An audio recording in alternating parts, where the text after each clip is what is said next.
Welcome, fam. So today we're going to talk about Zack Snyder and the way he handles his superheroes. Especially, we're going to talk about how Batman and Superman have killed in his movies and the perception that have has, and whether that's good or bad, or like what are the reasoning behind it. I think the reason is the most important thing.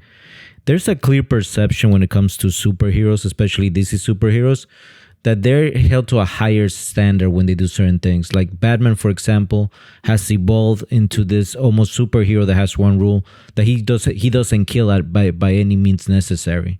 And that is because he has seen death himself, right? He saw the death of his parents. So even holding a gun is something that he doesn't do. If you read the comic books, even something like Final Crisis, he makes a statement that he's making a once in a lifetime move to shoot a gun because he had to kill Darkseid in that moment, and he shoots Darkseid, but it's almost cosmic, right? So you kind of allow it. It's not something like murder. Well, in this case, he is trying to murder, but he's trying to murder Darkseid, right, for the benefit of humanity. But the point being is that he just doesn't kill. In some other iterations, he has done that. If you look at something like the Tim Burton films, he actually lit somebody on fire as well. So that interpretation has changed, right? But the whole point is that Batman himself is not a murderous. He's not something like the Punishers. He will never take that choice. And the same applies to Superman.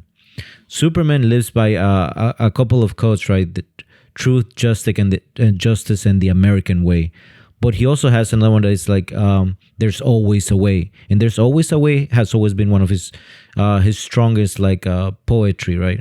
It is the fact that he will always find a way without having to do what's evil, right? There's always a way.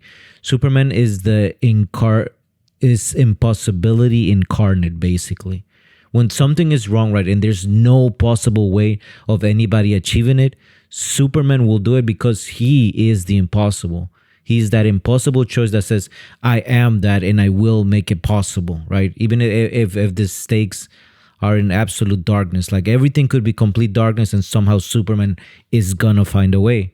And when you have that, right, something like murder or something like killing somebody or even a villain, it's never present because Superman doesn't have to go through that. He can find a way.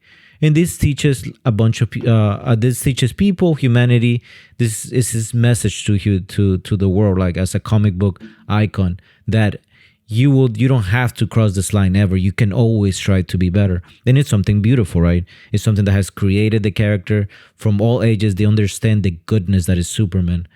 And has Superman killed in a bunch of let's say comics, animated series and things like that? He has done certain stuff, but it's always at the intention that it was almost a necessity or something was happening, or maybe sometimes it was a robot or something that would hurt others, like a beast. He doesn't want to, right? Obviously, but he understands that sometimes there's some utility to it, or sometimes there's something that has to be sacrificed for the benefit of others, so he can put his persona at risk. And he has done this before, and I think that is the interpretation that Zack Snyder wanted to tackle. And when people when these films came out, let's say like Man of Steel and Dawn of Justice, people were criticizing it very, very harshly. But I think it came from a position where it's like the people that criticizing it were not understanding the depths of what he was trying to speak of. And a lot of them didn't like that iteration. I think during that time, you also have a strong idea of the Marvel superhero, which is a bit more childish, right? You had a lot of you have that universe expanding by itself, and because in that universe everything's more cartoony, the idea of Superman not killing, there was something that people thought that could resonate, or that kind of goodness that was almost cartoonish, because in a realistic world, in something filled with realism, you're gonna have these choices where there is no choice, right? Where Superman has to take the action because somebody could die. And in a world like Zack Snyder's, he wanted to talk about those issues and see how far you can push this character to still remain Superman at every point. Because this Superman and this Batman, they always remain Superman and Batman. They never change from that core concept within it. Zack Snyder understands them deeply, deeply, but he's showing you an underhidden layer of the characters and how deep that goodness or that or those errors can be shown through these characters. He really goes for something almost abstract and big. When you look at something like Batman, right? If you look at him from Dawn of Justice, Batman This is something like the people like don't realize, right? Because people were complaining in this film that Batman kills too much, or that a bunch of things happen that push them too far to be something else. Like if you look at when the Dark Knight is racing with the Batmobile, there's a couple people that die, right? There's a bunch of things that happens there. At one point, the bat plane, almost at the end of the film, it shoots a bunch of a car full of people, a car full of villain when he's trying to save Martha. He also kills another guy inside there. The fight inside the warehouse is very brutal, and at one point, one guy might have died by his very own fist in action, and that's all true. That's all true. And now we're saying, well, if he's become so much of this in one film, how can you say that he still is that Batman that rarely ever kills, right? That he's supposed to protect that law and do everything that's possible not to. And it's because he's still that Batman that you believe. He's still the same idea. But let's say that this is a realistic world, right? World where you can't just have Batman go inside a warehouse and defeat everybody like something like the Dark Knight, something like the comic books. In this world, you have to have weight. You have to have truth too. And the truth is that a single man like Batman, you throw him in a warehouse with all these people surrounded by like five guys. The only way to win would be to have at least some sense of brutal force on sometimes doing what's necessary. And remember, at the end, the end goal was to save Martha, right? You have somebody that was innocent against a bunch of literally murderers and criminals. The idea of Batman having to save these people, it still has to be something that you have to take. He still has to save her. Not saving her, not doing anything possible to save her would be the incorrect choice. So what people wish for, that what you want is just a different story, a story that doesn't tackle that issue, which is, sure, it's understandable. But if you're going to tackle something like this to see how Batman becomes Batman, or what Batman is, to this extremes and this extents, you still have the same person. You have a person that doesn't want to kill, but he has to in order to save Martha. And that's at the ending, right? So let's go back to a little bit early in Dawn of Justice, where he is killing, or where he is being more vicious and cruel. Here's the thing: like, people think that Batman was just killing, like almost like manslaughter, but there's something deeper than that. Batman is, I think, going even further beyond than killing. If you're talking about killing, this is way beyond that. Batman first brands his criminals, right? That's one of the things that he does in Gotham. He brands them with a bat symbol. And once the criminal is branded, when they go to prison, those criminals are usually murdered. And they are murdered. If you look at the extended cut, those criminals die, right? At the end, the criminals take actions upon them. Because maybe these criminals are the type of criminal that abuses children. They're the type of criminal that kills women and children. Something so excessive, right? That Superman feels that they need to be punished. But you have to understand how dark this goes, right? Because Superman is still Batman, he's still killing them. The branding is just an extension. It's almost like throwing them in a pit, right? You're just pushing them. So when he brands them, he himself is killing them. But Batman is so confused in his loss, because at this point Batman is lost in confusion in his mind. It's been like 20 years in Gotham. He has become more cruel. He has truly lost himself from the light that wouldn't kill people. Now he's in a place that's even darker, because he wants to pretend like it's not happening. He tells himself that it's almost a necessity that he's branding these people, and it's not his fault that they die at the end. But ultimately, he's the one that's causing that kind of pain and suffering directly onto the other person. It's just that Batman tells you he's not. So you see that, like, this Batman, like, for a lot of the modern audience, like, sure, they looked at some people the way they were dying, like, let's say with the Batplane, he shot them, or maybe he crashed them with the car. But you have to truly see that it's beyond that. Like, the average person should actually be angrier. Like, the average viewer should be angrier at the idea, because this Batman truly, truly kills and goes farther beyond to erase that idea of killing. So he's just losing himself even more. But the idea is that Batman himself is so lost that, and Snyder wants to give you that interpretation, that this is the same Batman, but completely lost in his thought and confusion. He's vulnerable for what he has seen from the from the Kryptonians fighting, right? He sees Batman in general fighting on the heavens, and he experiences something like 9/11 himself.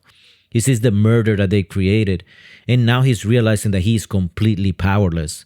He's in the same state of powerlessness from looking at Superman and Zod as he was when his parents died. He's still a child now. He's in a constant state of shock. And you can see this action of becoming more violent and more cruel as something's almost trying to protect the innocent in his confusion now, right?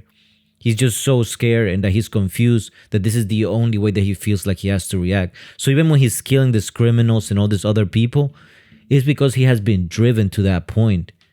And his mind is not in that state anymore where he's like, my one rule of not killing people, I have to live by that. He can live by that because he's still in that shock. He's just reacting to something.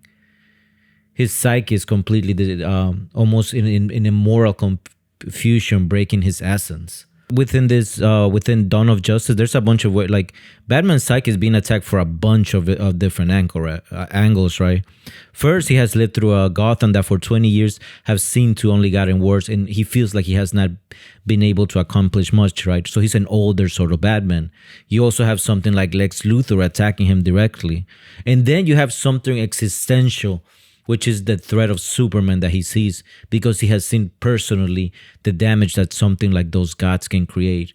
Even if there was 1% chance that Superman can turn on humanity, that 1% chance is just too dangerous of a threat for him. So this is a Batman that has really, that goodness that was within him has been replaced by something of that has to endure. And in order to endure, he has become more protective and more violent and more cruel just to maintain himself. That goodness is not it's there, right? Because he's looking at it from a way of protecting the innocent and fighting for some sort of goodness. But he's just so confused at this point. Even when he manslaughters people, when he kills people, right? Let's say with the Batmobile, that's manslaughter, right? Which is still within that gray zone where he can tell himself, well, it's not my fault they die, right? It's not my fault that I crashed the Batmobile and their car flew away, or that my car landed on top of one of them, or something like that. He's still always trying to tell himself, maybe I'm still good, but this is just a necessity. But he takes it as far as possible. It's a complete mental loss. And even at one point, he also has nightmares, right? He has a couple nightmares. He has the nightmare where he sees the bat at the grave of his parents. Then he has the nightmare scene where he's seeing something apocalyptic that felt like a vision. And you hear this later in the movies, like especially in the Snyder Cut, that nightmare scene, it's a vision of the future and it's something so real for him. So he's being attacked from all this angle, and you can just see how it continues to erode him into this darker world and darker evolution of the character. After, he has his moment of redemption at the hands of Superman with the Martha scene, he renews himself. Superman comes in through Batman and basically cleans him and absolves him of all the problems. And the older Batman returns from that hell that he was living in. But you have to see that the character is never sort of broken, right? You always have that goodness within them. It's just almost being like brainwashed or in a state of confusion and self-destruction. But the character is still himself. And even in the idea of killing, Batman still doesn't murder for the sake of murder as much as murders through his confusion of the actions. This is not to absolve him, right?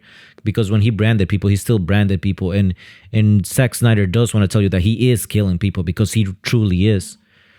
But once you took this character to the farthest point of Batman and then you have him redeem, you have the most, you have a vivid interpretation of Bruce Wayne as Batman, right? You have touched upon every subject to its maximum and seen that, wow, even when you take him to this farthest corner, he's able to come back and realize who he is as a player. That's what Zack Snyder is trying to do when he tries to examine these characters. He wants to give you something thoughtful. And I guess for a lot of the audience too, they were expecting something different from these movies, something definitely more action driven, like Dawn of Justice, right? They were expecting Batman and Superman to have a couple fights throughout the movie or more stuff, right? but a lot of it gets saved up to like the third, like the second part of the film, because the first part is very thought provoking. They're discussing a lot of issues. They're just talking about the idea of good versus evil, corruption, what things have been sacrificed. Superman is having moral conflicts because he understands that he has to do good, but that representation of goodness can be distorted in the outside world.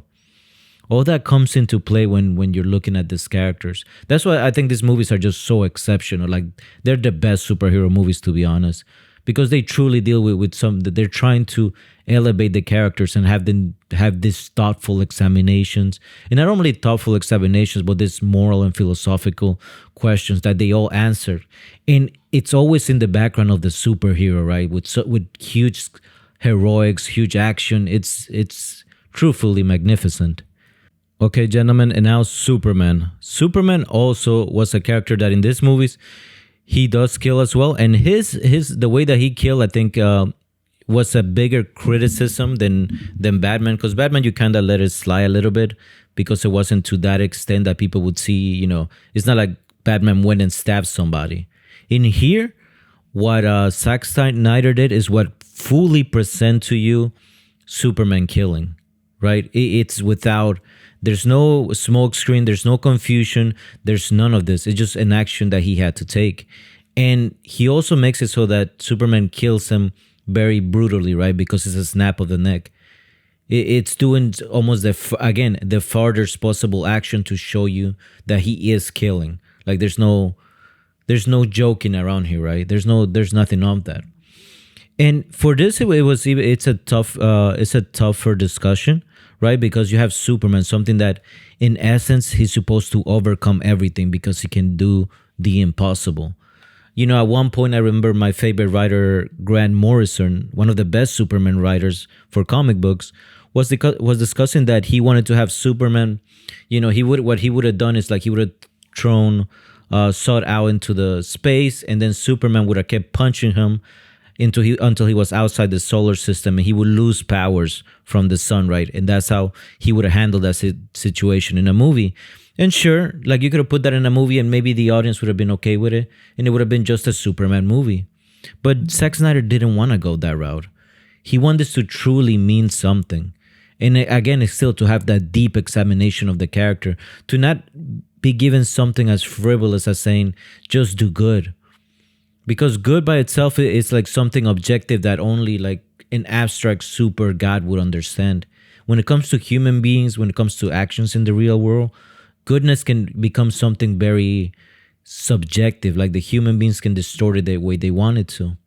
For Man of Steel, one of the main core ideas was that Superman had to understand what the choice of being good is.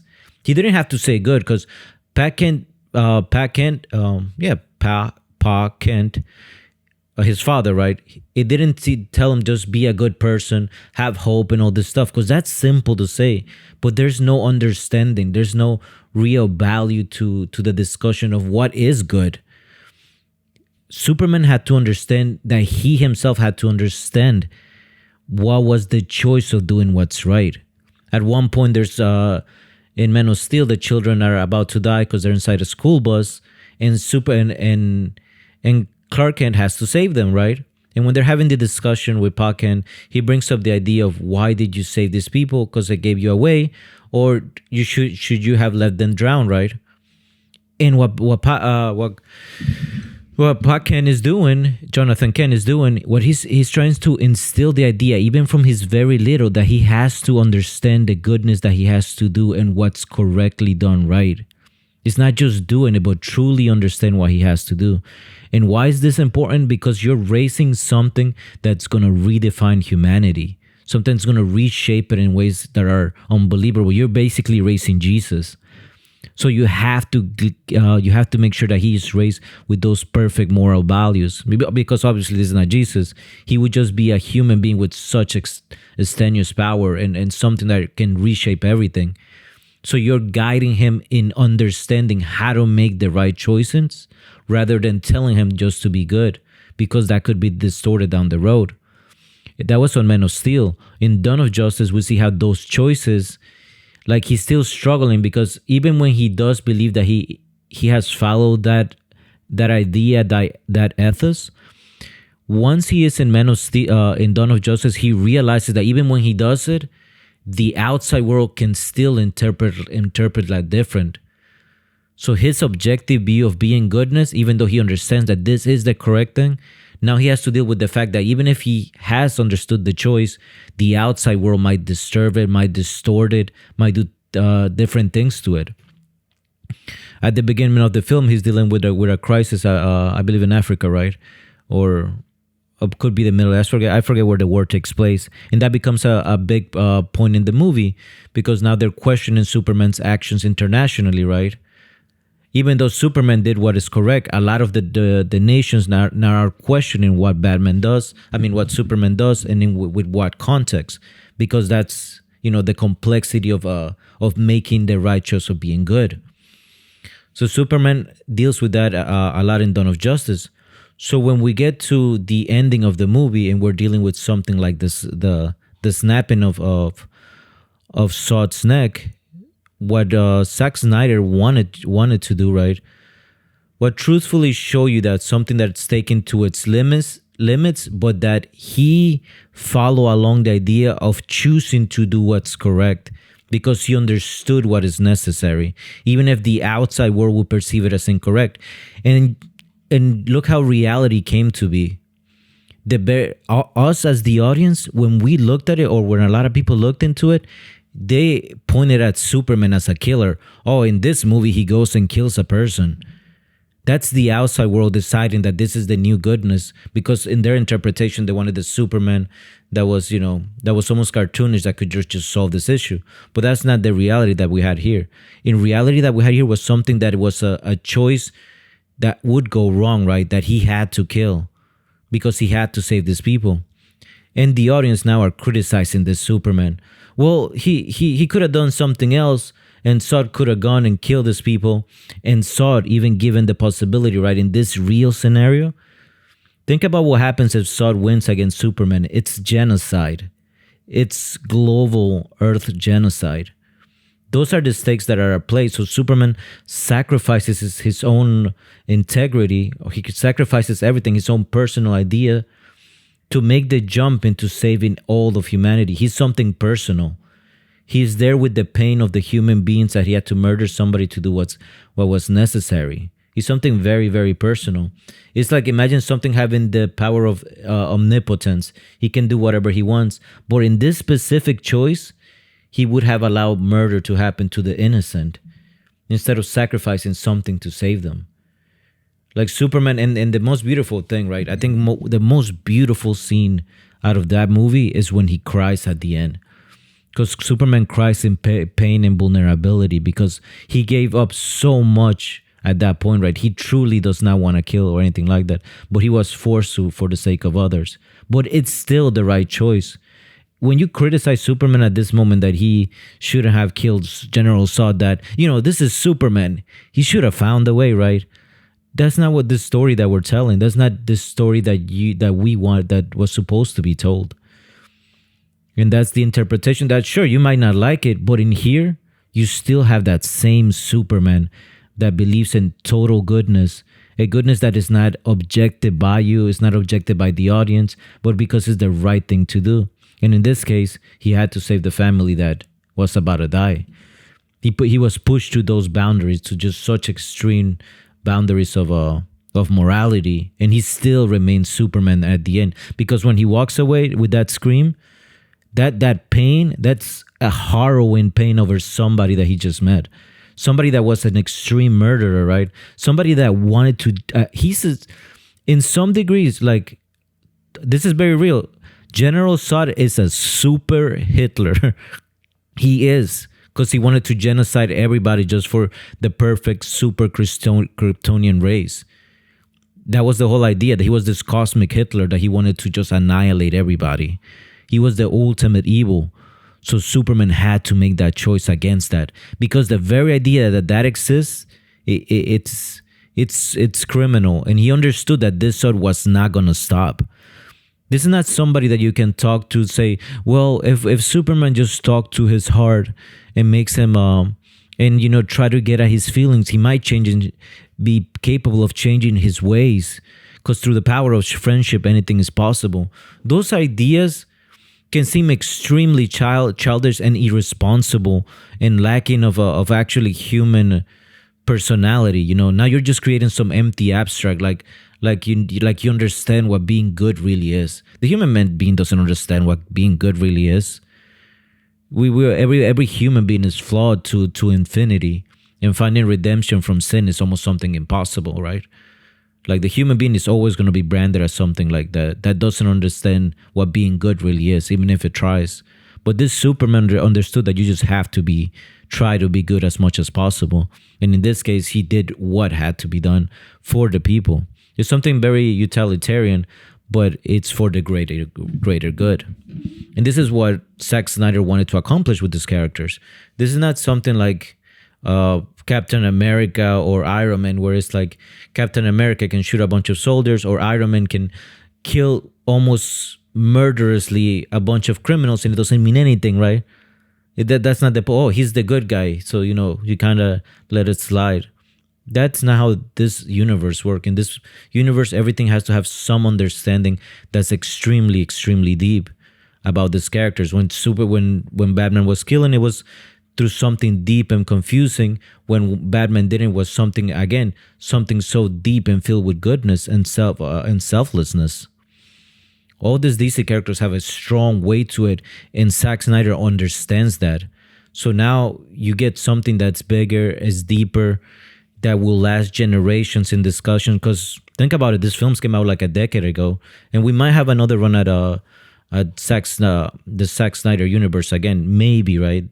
I think it is happening, guys. So I'm gonna say that it is happening. We're getting Zack Snyder universe part 2, but that's why these movies are so relevant and so important and so everlasting, because you can go back to them and analyze them and deconstruct them in so many ways. So Superman's characters do kill, but there's an understanding to it, right? And it doesn't break them at all. It doesn't turn them into something darker and black. These characters are still they still that moral goodness that we believe in. And, the perception of anything else is just, we're not just, if you perceive that as these characters as being murderous, or that they're edgy for the sake of it, or that something in that vein, you are just not looking and not understanding. This is not a movie that you just watch, and that's something that Zack Snyder films are not. You cannot just watch this film and just accept it. You truly have to you truly have to pay attention and admire it and say, wow, this is something else. Admiration is what will give you an entrance into something bigger for this film. That's about it, fam. GG's.